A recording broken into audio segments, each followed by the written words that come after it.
Good evening.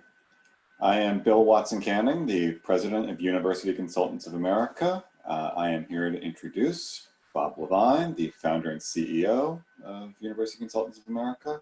I gesture in that direction because I assume he shows up on that side on your screen, but who knows in these days. This is another in a series of webinars we've been doing, sort of updating people about changes to the college admissions system in the wake of the coronavirus crisis and various other crises that are going on in the news these days.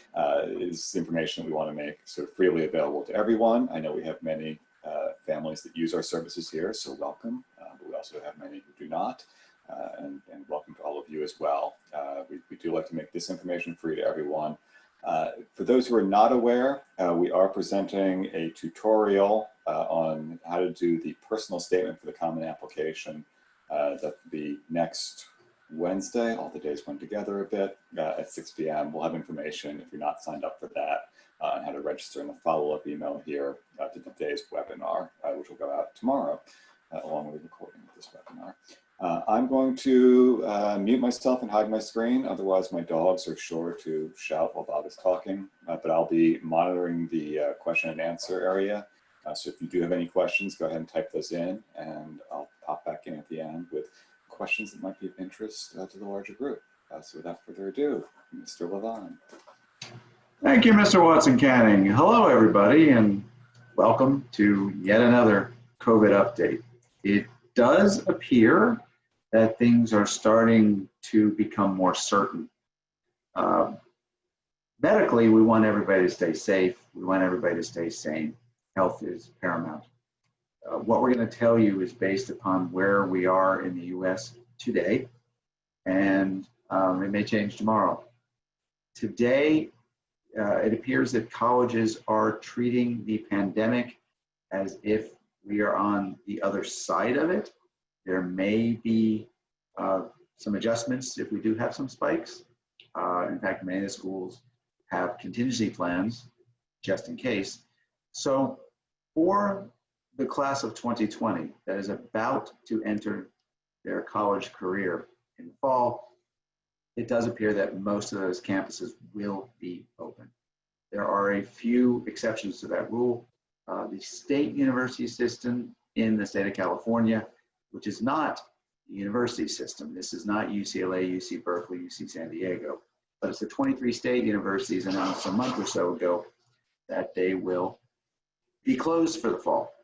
There are some others that are doing some jockeying for half a class in, half a class out, but for the most part, universities are acting like business is normal, except for one variation. Many schools are starting their college semester earlier in August rather than September. They will also end first semester earlier in November rather than in December, giving more time in between just in case. But it looks like school's open for the most part. For those international students, it also looks like visas will become available. Most embassies are opening, except there has been something from the White House that is, at the moment, preventing Chinese graduate school students from getting their visas for graduate school education. But then again, this is an election year, so stay tuned for that. Gap year status. Let me explain this. Many students have asked, as recently as to us yesterday, about taking some time before starting, maybe one semester, maybe the whole year. We wondered a few months ago whether there would be a lot of that, whether the universities would be forced or urged to allow their new students to start later. Our concern was that too many class of 2020s waiting a year to start would become kind of the next class. In other words, those who waited a year would be forced into the same rooms as those who will be applying this year.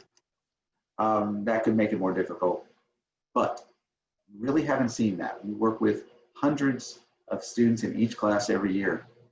And we've had very few indications that this will happen quite a bit. So that's a good thing for the high school class of 2021, because a wave of people who would be stuck in your class, it does not appear that they will. We have seen a big change over the last few months in the concept of test optional.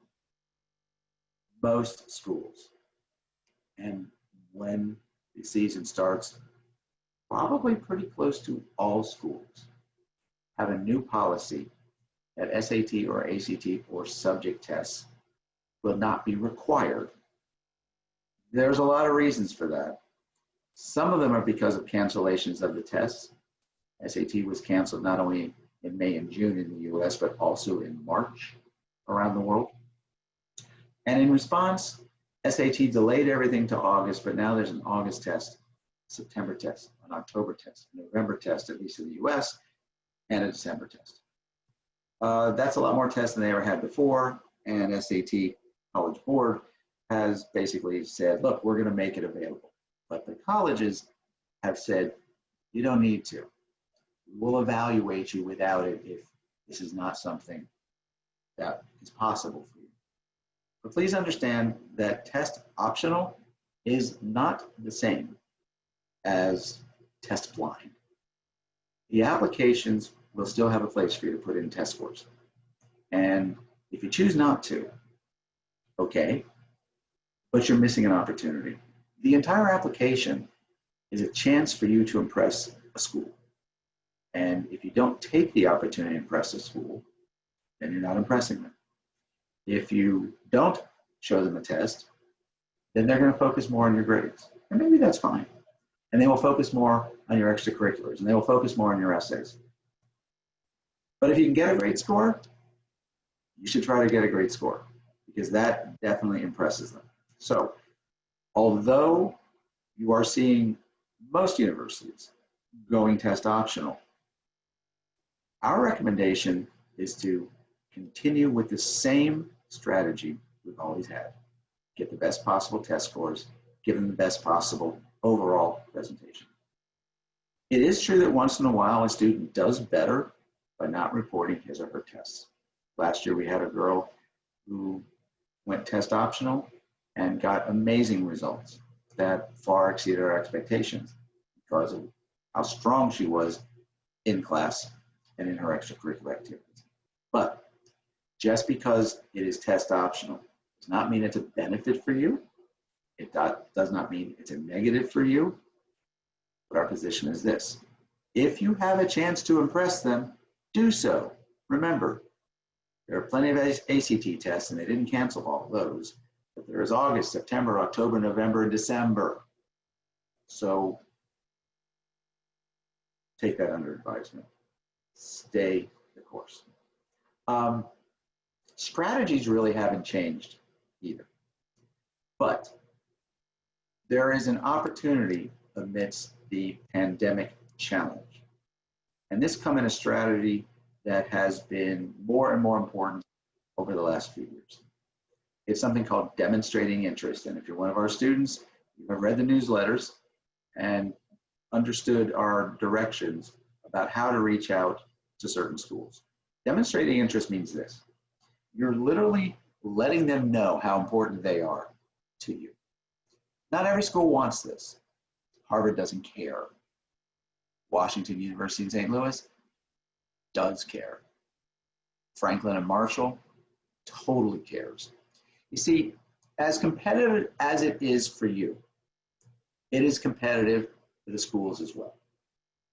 You're going to apply to many schools. We believe that you can achieve many offers from those schools, but you're only going to pick one, which means you're going to reject the rest of them. And although those universities are very experienced with what percentage of students who get an offer will take an offer, things are different.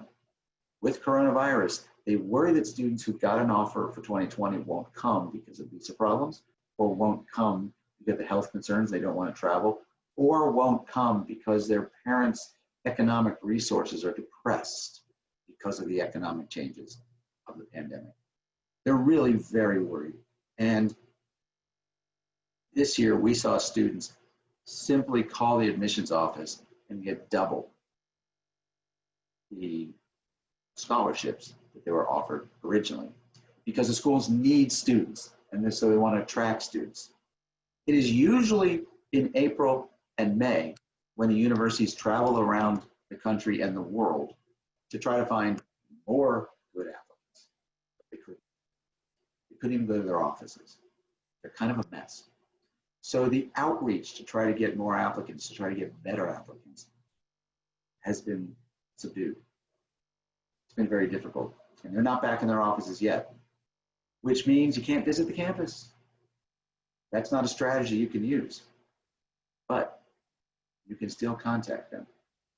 If you look at the admissions webpage or Google the word college name, admissions representatives, you will either find a general contact information, or for some schools, photographs of the admissions reps with their names, their email addresses, even the areas they cover. They're giving you information about them.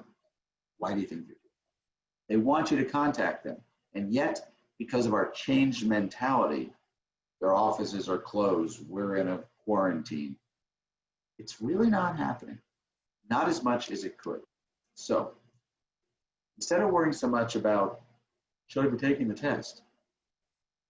Start thinking more right now about reaching out to the schools that want you to reach to them and letting them know how interested you are. Because it's not really just their job to make offers. It's their job to collect students. The more comfortable they are that you will go there, the more likely they are to give you an offer. By the way, that's my dog. Okay. Right now, our students are in the process of and even finishing up the idea of selecting schools to which they will apply. This is an important process, but please understand the college list always changes. It just does. It basically changes all the way up to about February. Yet, by doing it now and getting a good blend, you can get ahead, recognizing that it's not a final list. In fact, you can't pick your school until after you have the offers. That's in April. But right now, we are finishing that up, the preliminary college list, and moving on to essays. Right now, UCA students are giving us their vignettes and their outlines and even their speed drafts for the essays, because if we can get those done quicker, perhaps by early July, when everybody sees the essay, realizes it's done well, everybody breathes easier, everybody's head clarifies. And that leads to better work when there's less stress. Perhaps the most important thing is to understand how the U.S. universities evaluate, to understand the holistic process of admissions where they look at you entirely, and to know what they're looking for. COVID hasn't changed that. The fact that some may not have as many test scores to evaluate doesn't mean they're going to evaluate you differently. They still have their same principles and philosophies. They will still take a look at not just your academics, but your extracurriculars, and as you get into the private school, those essays and the recommendation letters from teachers and the report from the school and interviews if they have them. Those actually become paramount. So when it comes to overall strategy, stay the course. The philosophies, the strategies, the methods that we've been using over the years still work. COVID hasn't changed that. COVID has only perhaps temporarily changed the test optional thing. You can pretty much feel comfortable, even though not all schools have yet announced it. Pretty much all of them are going to make that SAT or ACT or even subject tests not required. But don't listen. Do your best. Impress them wherever you can, whether it's in your essays or the recommendation letters or test scores. This is the same job. you're trying to sell yourself to a buyer in the admissions office. We want them to be impressed. So it's been a long couple of months for you, for us, and now that we're getting close to a more certain, at least temporarily certain lifestyle, we're seeing it's basically back to normal. And over the summer, it's time to work on your essays. We do have some time for some questions. Bill, I ask you to come on back and let's take a look at what some of our audience has. All right. This question about if you're taking subject tests, well, should you continue to take subject tests? I think you actually got to that towards the end. If so, how many? Mm-hmm. Well, basically, yeah, if you can do it. Remember, if you bomb the test, you don't necessarily have to report it. I think one thing COVID has done is given you a bit more flexibility because they're going to be more forgiving. How many to take? Same as before, generally 2. There are a few schools like Georgetown that request 3. They're not going to get entirely mad at you if you only get 2. In one sitting, you can actually take 3. What subjects? If you're going to be an engineer, usually math 2, and either physics or chemistry, maybe biology, because they want to see that you're good at math and that you care about science. Beyond that, for the most part, just make your choice of subject tests relevant to you and your future. If you are not going to be a math or science major, you do not necessarily have to take a math subject test. In fact, it doesn't really add much. Remember, both SAT and ACT have a section called math, and some of them have 2. They already have some math scores. Perhaps avoid the same and try something different. Whatever it is, unless you're an engineer, whatever it is that works for you in terms of your interests, where you think you can get the best possible score, that's what they want. And frankly, doing something in history or literature is probably more interesting to the admissions readers as long as it makes sense. If it is not something that makes sense for your path, it's just going to look weird because the rest of your application and your list of classes are going this way and suddenly going this way. Whatever works for you fits together. All right. Question, what do we do about activities and extracurriculars that stopped due to the pandemic, which would be most activities and extracurriculars? Yeah. Pretty much all the ones from school basically stopped. And for those who want a deeper explanation, Mr. Watson Canning has done a few webinars that are recorded and available online at our YouTube channel, I believe. But let's give you a basic short answer. The fact that you're unable to do your in-school activities is not necessarily a bad thing. Just like COVID is a challenge, your inability to do your things is a challenge, but it's also an opportunity. The truth is this: the way they evaluate your extracurriculars is that they want to see you make an impact beyond your school. You're quite literally competing with people all around the world. But everybody just kind of keeps going in the regular direction. Because you cannot, it's time to find something different. Truth is, it was always time to find something different because if you want to be picked, you have to look different. So what we're advising our students on a one-on-one basis is how to look at what they're already doing and reach forward, not just absorb. Have a different trajectory in terms of quality and quantity. And that's how they grade it. Because even though you can't travel, and many of us don't leave the house every day, doesn't mean you can't make an impact even worldwide. It's called the internet. You should look it up. We're on it right now. Electronic digital media allows you to reach to people. About a month ago, one of our students said, I don't know what to do. And I said, well, what are you doing? And this was a boy who was his class president and the head of every extracurricular. And I said, Phil, you're the leader. What are you doing? What do you mean? Have you talked to your friends? Have you reached out to the class you're supposed to be the president of? Have you reached out to teachers to see how you can help? Have you reached out to your counselors? Have you tried anything for all the rest of the people who are under quarantine. Suddenly his mind started to open up. It feels like the quarantine has closed things. It's basically set aside a path and allow you to go in new directions. And we want to advise you on a case-by-case basis. There my dogs go. It wouldn't be a webinar if they didn't. Some questions about what score range to push for on the SAT, ACT. Higher is usually better, I believe. Well, I'm going to break that into two questions. First, how many times did you take the test? Just once, get a perfect score and move on.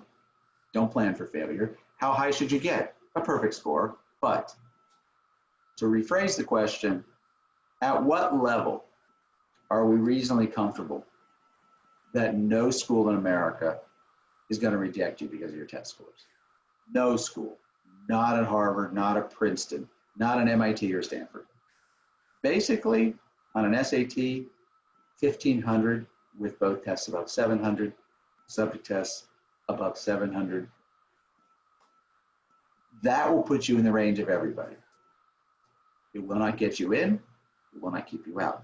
But in most cases, neither will perfect test scores get you in or get you out. And basically on ACT, that's like a 35 or 36, kind of a safe range. We had a boy last year who had perfect test scores, and he didn't get every school. It doesn't work that way. So do as well as you can. Don't plan on failure, but 35 or 36 ACT, all your test scores 700 or above on SAT and subject tests, 1,500 for the overall. You're really fine. Please do not stand there with this 1,590 and stress about you need that 1,600. No, you don't. At what point should you consider going the test optional route? I'm sort of interpreting a couple of questions that have come in or got it to the chat. Yeah, that's actually, there's no perfect rule on that because each school is different, each student is different, and one student could have different strategies based upon the schools. Certainly, if your test score comes in at 1,400 and your grades are perfect elsewhere in school, you may want to go test optional to the top dog schools because you didn't test well. But if it's one of your fit or safety schools, and that's above the middle 50 percentile, those you might want to show the test. So there's no perfect answer on that. And right now, it's premature. You have 5 more SAT dates. You don't even know what the scores are. So do really well. And if by chance you don't do really well, we will give you a personalized strategy, school to school, to get you the most effective result. Question about how to start on the essay. I'll take that. We're having a tutorial. I mentioned at the top that you may have been a couple of minutes late. There is a tutorial. There'll be registration info that goes out in the follow-up email to this webinar. It goes out, I think, about 24 hours after this webinar ends. And that will have information if you're not signed up for our essay tutorial next week. But then other questions come in. How heavily are the personal essays looked at? What's that? How heavily do schools look at your personal essays? Depends how tired their eyes are, I guess. The essays, well, the emphasis on the essays will vary if it's a public school versus a private school. Public school is going to have a limited number of essays, and they're basically trying to differentiate between people who are right on the line of whether they want them or not. It's more of an objective, numbers-based analysis. The private schools don't just ask for one essay, they ask for a lot of essays and the rec letters and the interviews and, because they're looking for something entirely different. The idea that one personal statement will make or break you isn't going to be true for the top 30, 40 schools. Certainly, don't submit a terrible essay. Let's start with that. But they can make or break you. But let's rearrange your thought process. The application is more like a 10-chapter book. And the personal statement essay for most colleges is only about chapter 5. The application starts with your name, your address, your demographic information such as ethnicity and nationality and stuff like that. The second chapter, if you will be your grades, what courses you took and how well you did. Third chapter, your test scores, assuming you submit them. Fourth chapter, a list of activities, all your extracurriculars, or at least up to 10. Fifth chapter will be the personal statement. Then as other schools ask for other essays, they will read all of those. The truth is this: to be effective in this process, you must do two things. First, avoid a problem. I call it the head scratch. I don't get it. If they don't get it and it's a competitive school, you're done. Because if they don't understand you, there are too many people they will understand. So whether it's poor grades or absent test scores, depending upon the school, whatever, avoid negatives. Just stay the game. The other is to charm them. These are human beings reviewing you. Make them want to pick you. The personal statement essay is a great place to do that. If that doesn't happen, perhaps a supplemental essay can do that. Chances are you're not going to write great essays for everything. Bill, who ever had anybody write great essays on everyone they've done? Not that they've shown us if they did. Well, I want you not to hyper-focus. We absolutely want you to write the best possible essays. We don't want any regrets later. But perhaps balance your focus to the extent that your schools will ask for teacher recommendations. Well, that's the last chapter of the book before they grade you.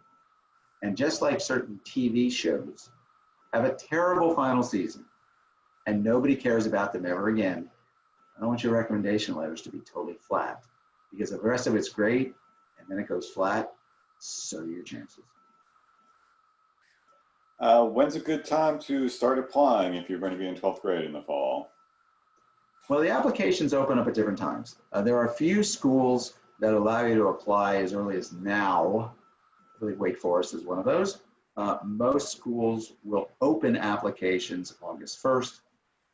Not sure yet when the best time is to file an application.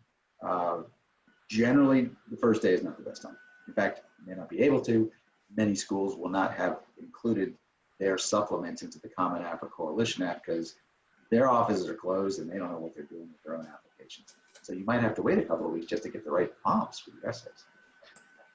Usually we target for the earlier deadlines somewhere at the end of September to October 1st as the premier best time to do it. But because of COVID and closed offices, we're not quite sure yet, but I'm pretty sure of this. The very first opening of the deadline is not necessarily going to help you. In fact, they may be so disoriented at that moment, it could hurt you. It's an individual decision. More information will come over the next few weeks. I guess we'll get back to that for our students to let you know the very best time. I can tell you the worst time, the last day. Kids, these are deadlines. These are not due dates. In school, you turn in a paper on a due date. And so you're focusing always on a date that they tell you. Deadline is the end, not necessarily the beginning. And so it's a wise question, when can we? There are better times and lesser times. Showing up at the very last minute does not demonstrate interest that you care about them.